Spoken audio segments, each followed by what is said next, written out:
आप देख रहे हैं इंडिया टाउन न्यूज, भारत की बात।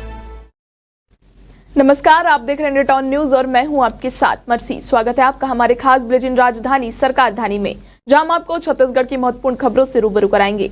बुलेटिन की शुरुआत करने से पहले एक नजर आज की हेडलाइंस पर। महाकुंभ मेले में जाने के लिए रेलवे ने शुरू की विशाखापट्टनम गोरखपुर कुंभ मेला स्पेशल ट्रेन। 4 फरवरी से दक्षिण पूर्व मध्य रेलवे द्वारा चलाई जाएगी।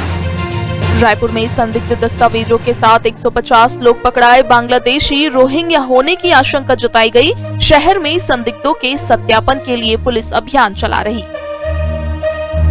मौत के बाद 5 लोगों को दी नई जिंदगी। जेईई और नीट की परीक्षा देकर घर लौट रहा था। सड़क दुर्घटना में सिर पर चोट लगने से आदिल को ब्रेन डेड घोषित किया गया। वित्त मंत्री ओपी चौधरी ने बजट को बताया विकसित भारत का रोड मैप। ओपी चौधरी ने दिया ज्ञान का सूत्र, कहा युवाओं को प्राथमिकता देने की कही बात। निकाय चुनाव में बीजेपी को झटका। भाजपा प्रत्याशी ने वापस लिया नामांकन। नाम वापसी के बाद भाजपा ने हेमलाल मीरी के अपहरण का कांग्रेस पर लगाया आरोप। आयकर सर्वे में पकड़ी गई 37 करोड़ की कर चोरी। पीआरए ग्रुप पर की गई कार्रवाई। आयकर टीम ने दस्तावेजों और इलेक्ट्रॉनिक डिवाइस के आधार पर साक्षात्कार किए और संचालकों का बयान दर्ज किया। सिविल जज भर्ती 2024 के सीजीपीएससी ने बढ़ाई आवेदन की तारीख। अब 23 फरवरी तक कर सकते हैं आवेदन। इस भर्ती के तहत कुल 57 पदों पर सिविल जज की होगी भर्ती। मुख्यमंत्री ने दिया आश्वासन। मुख्यमंत्री ने कहा सरकार इस निर्णय को लेकर गंभीर है और शीघ्र ही कार्रवाई की जाएगी। सीबीआई ने सेंट्रल जीएसटी के 2 अधिकारियों को किया गिरफ्तार। लाखों की रिश्वत मांगने का आरोप। आरोपियों की अगली पेशी 5 फरवरी को होगी, जहां आगे की कार्रवाई की जाएगी। नगरीय निकाय चुनाव में भाजपा का घोषणा पत्र 3 फरवरी को होगा जारी। पार्टी ने प्रधानमंत्री मोदी के विजन 2047 को ध्यान में रखते हुए घोषणा पत्र तैयार किया। अब खबरें विस्तार से। प्रयागराज में चल रहे महाकुंभ मेले में जाने वाले श्रद्धालुओं को रेलवे लगातार कुंभ मेला विशेष ट्रेन उपलब्ध करा रहा है। इसी कड़ी में विशाखापट्टनम गोरखपुर कुंभ मेला स्पेशल ट्रेन 4 फरवरी से दक्षिण पूर्व मध्य रेलवे के रायगढ़ चांपा, बिलासपुर, पेंड्रा रोड, अनूपपुर, शहडोल व उमरिया स्टेशन पर रुकते हुए अपने गंतव्य तक जाएगी। इस ट्रेन के चलने से हजारों श्रद्धालु कुंभ में पुण्य स्नान कर सकेंगे। मिली जानकारी के अनुसार विशाखापट्टनम गोरखपुर कुंभ स्पेशल ट्रेन विशाखापट्टनम से मंगलवार 4 फरवरी को रात 10:20 पर प्रस्थान कर दूसरे दिन 1:55 पर रायगढ़, 3 बजे चांपा, 4 बजे बिलासपुर, 6 बजे पेंड्रा रोड, 6:45 पर अनूपपुर, 7:35 पर शहडोल और 8:42 पर उमरिया समेत मार्ग के अन्य स्टेशनों से होते हुए तीसरे दिन 7:30 बजे गोरखपुर स्टेशन पहुंचेगी।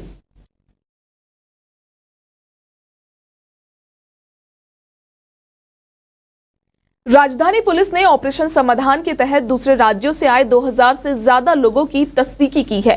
यह कार्रवाई रोहिंग्या बांग्लादेशी घुसपैठियों की पतासाजी करने के लिए की गई। इसमें करीब 150 ऐसे बाहरी प्रदेश के लोगों का पता चला जो पश्चिम बंगाल बांग्लादेश के बॉर्डर के हैं।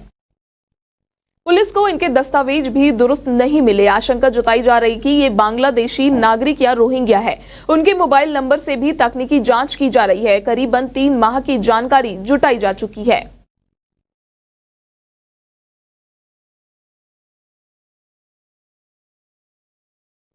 सड़क दुर्घटना में सिर पर चोट लगने से ब्रेन डेड घोषित 18 वर्षीय आर्यन आदिल की मौत के बाद उनकी दोनों किडनी, लीवर और आंखों के कॉर्निया ने 5 लोगों को नई जिंदगी दे दी है।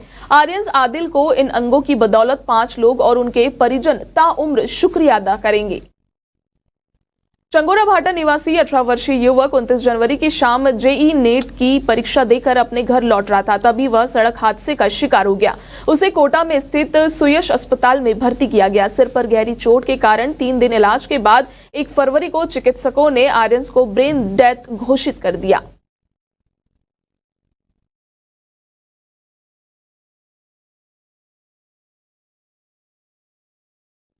केंद्रीय वित्त मंत्री ने 1 फरवरी को बजट पेश किया। इसे लेकर छत्तीसगढ़ के वित्त मंत्री ओपी चौधरी ने प्रेस कॉन्फ्रेंस ली। पीसी को संबोधित करते हुए उन्होंने बताया कि इस बजट में लोकतंत्र को प्राथमिकता दी गई और यह बजट भारतीय समाज को भविष्य में आगे बढ़ाकर ले जाएगा।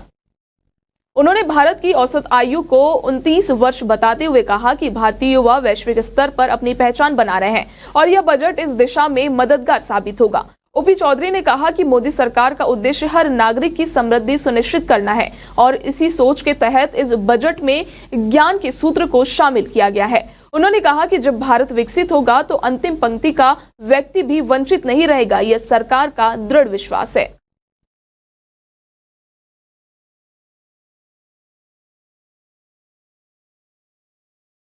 नगरीय निकाय चुनाव में जहां एक तरफ भाजपा के प्रत्याशियों को वॉकओवर मिल रहा है और निर्विरोध निर्वाचित हो रहे हैं, वहीं दूसरी ओर आरंग विधानसभा के समोदा नगर पंचायत में भाजपा के साथ एक बड़ा खेल हो गया। वार्ड नंबर 15 के भाजपा पार्षद प्रत्याशी हेमलाल मीरी ने अपना नामांकन वापस ले लिया, जिससे कांग्रेस प्रत्याशी सत्येंद्र चेलन निर्विरोध पार्षद निर्वाचित हो गए हैं। नाम वापसी के बाद भाजपा प्रत्याशी हेमलाल मीरी गायब हो गए थे। भाजपा समोदा मंडल ने हेमलाल के अपहरण होने की शिकायत आरंग पुलिस थाने में दी थी, जिसमें कांग्रेस प्रत्याशी सत्येंद्र चेलक और उनकी भाई संजय चेलक पर हेमलाल मीरी को अगवा करने का आरोप लगाया था। इधर भाजपा पार्षद प्रत्याशी हेमलाल अपने पिता के साथ आरंग थाना पहुंचे और भाजपा नेताओं और कार्यकर्ताओं पर उनके परिवार पर दबाव डालने का आरोप लगाया। इस पूरे मामले में आरंग थाना प्रभारी ने बताया कि हेमलाल मीरी में अपहरण की शिकायत उनके परिजनों ने नहीं की थी। हेमलाल अपने पिता के साथ आरंग थाना पहुंचे। पुलिस ने उनका बयान लिया, जिसमें उन्होंने अपनी मर्जी से समोदा नगर पंचायत के वार्ड 15 से नामांकन वापस लेने की बात कही और अपने अपहरण होने की बात को गलत बताया।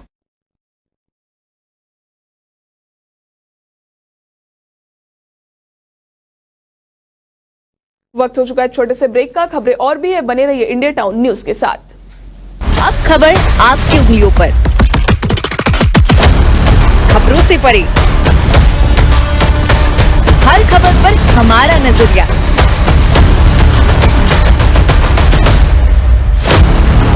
इंडिया टाउन न्यूज, भारत की बात। ब्रेक के बाद आप सभी का स्वागत है। बढ़ते हैं अगली खबर की ओर।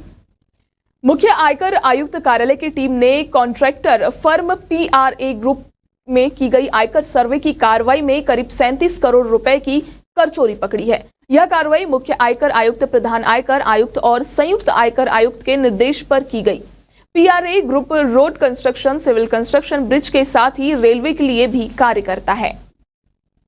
ग्रुप की विभिन्न परियोजनाएं छत्तीसगढ़ के साथ ही झारखंड और राजस्थान में भी संचालित की जाती है। टीम में कार्यालय में मिले दस्तावेजों के आधार पर संचालकों का बयान भी दर्ज किया। दस्तावेज और इलेक्ट्रॉनिक डिवाइस का मिलान कर अब सर्वे रिपोर्ट तैयार की जाएगी।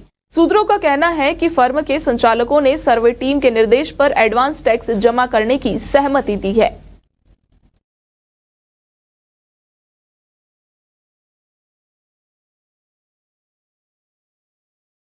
सिविल जज भर्ती 2024 के लिए ऑनलाइन आवेदन की तारीख छत्तीसगढ़ लोक सेवा आयोग की ओर से बढ़ा दी गई है। अब 23 फरवरी तक आवेदन किए जा सकेंगे।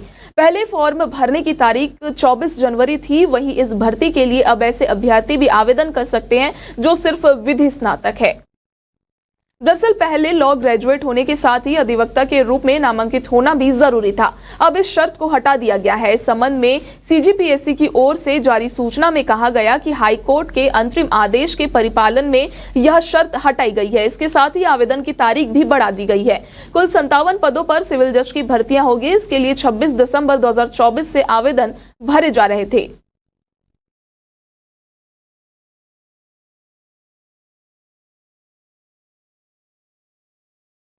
सकल जन समाज ने डोंगरगढ़ तीर्थ क्षेत्र में मांस विक्रय पर पूर्ण प्रतिबंध लगाने की मांग की है।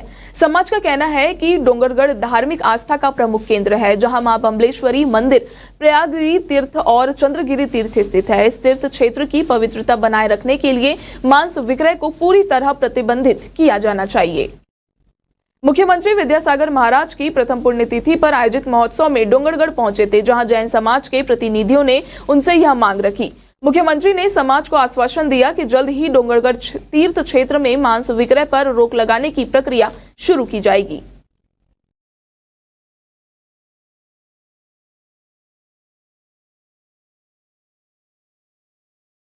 सेंट्रल जीएसटी के राजधानी स्थित कार्यालय में सीबीआई ने दबिश दी। इस दौरान सेंट्रल जीएसटी के 2 अधिकारियों को गिरफ्तार किया गया, जिसमें सीजीएसटी के अधिकारी भरत सिंह और विनय रॉय का भी नाम शामिल है। बता दें कि सीबीआई की टीम ने दोनों अधिकारियों को तेलीबांधा इलाके में स्थित करेंसी टावर के पास जाल बिछाकर गिरफ्तार किया है। जीएसटी अधिकारी विनय रॉय को कारोबारी लालचंद आठवानी से 5 लाख रुपए की रिश्वत लेते हुए रंगे हाथों पकड़ा था। वहीं दोनों अधिकारियों को सीबीआई ने विशेष कोर्ट में पेश कर पूछताछ के लिए 5 दिन की रिमांड पर लिया है। सीबीआई की टीम पूछताछ के लिए कई अन्य लोगों को भी तलब कर सकती है। आरोपियों की अगली पेशी 5 फरवरी को होगी।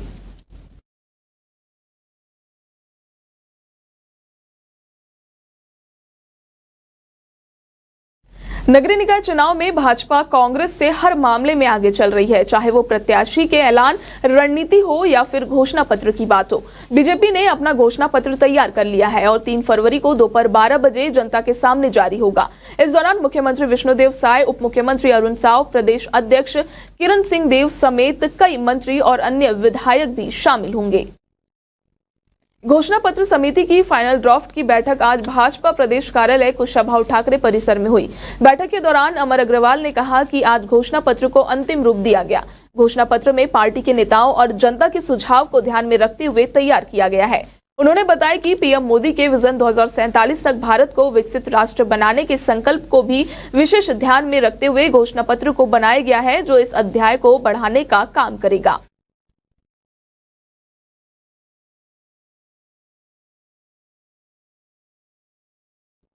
आज के हमारे खास बुलेटिन राजधानी सरकार धानी में फिलहाल इतना ही। अब मुझे दीजिए इजाजत। नमस्कार। आप देख रहे हैं इंडिया टाउन न्यूज, भारत की बात।